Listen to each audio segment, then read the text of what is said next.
የትምህርት ሚኒስቴር የኢኖቬሽንና ቴክኖሎጂ ሚኒስቴርና የሥራና ክህሎት ሚኒስቴር ከአፍሪካ ብሬን ጋር በመተባበር ያዘጋጁት አህጉራዊ ጉባኤ ለ3 ቀናት ይቆያል። ምክትል ጠቅላይ ሚኒስትር ተመስገን ጥሩነህ በዚህ ወቅት እንዳሉት የሰው ልጅ መገኛ የሆነችው ኢትዮጵያ የኢኖቬሽን አፍሪካ 2025 ጉባኤን በማዘጋጀቷ ክብር ይሰማታል። ጉባኤው የትምህርት ጥራት፣ የዲጂታል ትራንስፎርሜሽን ልቀት አፍሪካን የሚያነቃቃና የወጣቱን የወደፊት ዕጣ ፈንታ የሚወስን ስለመሆኑ ገልጸዋል።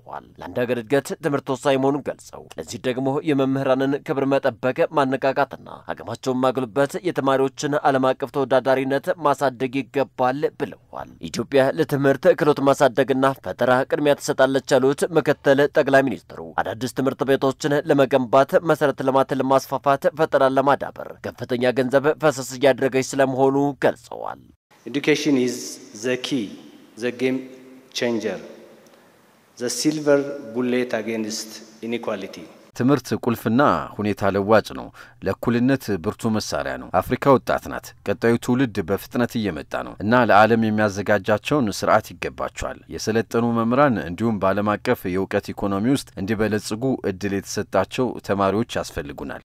Given every chance to thrive in the global knowledge economy. ኢኖቬሽን አፍሪካ 2025 ጉባኤ ከኢትዮጵያ ራዕይ ጋር የተጣጣመ መሆኑን ጠቅሰው በጉባኤው ከንግግር ያለፈ ግልጽና ትርጉም ያለው ትብብር ገቢራዊ ማድረግ ይገባል ብለዋል። ዓለም የተለያዩ ችግሮች የሚስተዋሉባት በመሆኑ ከዚህ ችግር ለመውጣት በአፍሪካ ያለውን ተስፋ በትብብር መጠቀም ይገባል ነው ያሉት። ትምህርት ቁሳቁስ ብቻ ሳይሆን ሰብአዊ ክብር ጭምር ነው ያሉት ምክትል ጠቅላይ ሚኒስትሩ የአፍሪካ ወጣቶች ትልልቅ ስራዎችን እያለሙ በመሆኑ ልጆቻችን ህልማቸውን እንዳሳኩ በብረትና በፍጥነት መስራት ይገባናል ብለዋል። በአፍሪካ ተሰጥኦ ያላቸው ወጣቶችን ለማሳደግ አቅማቸውን እንዲጠቀሙ ልንመራቸውና ልናነሳሳቸው ይገባል ነው ያሉት።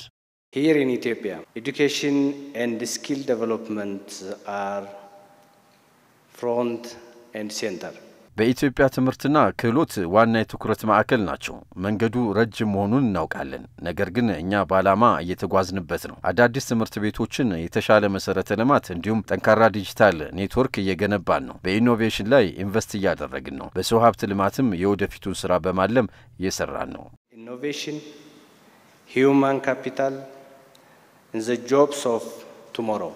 የትምህርት ሚኒስትር ፕሮፌሰር ብርሃኑ ነጋ በአፍሪካ ብሎም በዓለም አቀፍ ደረጃ ያለው ነባራዊ ሁኔታ ጥንቃቄና አስተውሎት የሚጠይቅ ስለመሆኑ ገልጸዋል። የአፍሪካን የወደፊት ዕጣ ፈንታ ለመወሰን ወጣቶችን በክህሎት ማብቃትና በፈጠራ ማላቅ ይገባል ብለዋል። በአፍሪካ በክህሎት በቴክኖሎጂና ፈጠራ ዘርፍ አዲስ ታሪክ ለመጻፍ በስፋት መነጋገርና መዘጋጀት አለብን ብለዋል።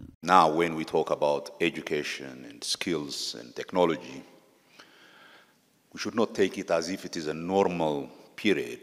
አሁን የምናወራው ስለ ትምህርት ክህሎትና ቴክኖሎጂ እንደቀላልና በተለመደው መንገድ የምናየው አይደለም። ይልቁንም እኛ አፍሪካውያን በሁኔታው ላይ በዘልማድ አሰራር መቀጠል የለብንም። ቁጭ ብለን መነጋገር ይገባናል። ወጣቶችን ዓለም በደረሰበት የቴክኖሎጂ ደረጃ ለማብቃት በትኩረት መስራት ይገባናል። በነበረው ኋላ ቀር አሰራር መቀጠል የለብንም። ለወደፊቱ መጠንከርና በትብብር መስራት ይገባናል። ኢኖቬሽን አፍሪካ 2025 ጉባኤ በሪፎርም አቅም ግንባታ የቴክኖሎጂ ስትራቴጂካዊ ትብብር በመፍጠር የአፍሪካን የትምህርት ተደራሽነት ማስፋት ያለመ ነው። በመርሃ ግብሩ ላይ የተለያዩ የአፍሪካ ሀገራት የትምህርት ሚኒስትሮች፣ አምባሳደሮችና ጥሪ የተደረገላቸው እንግዶች ተገኝተዋል።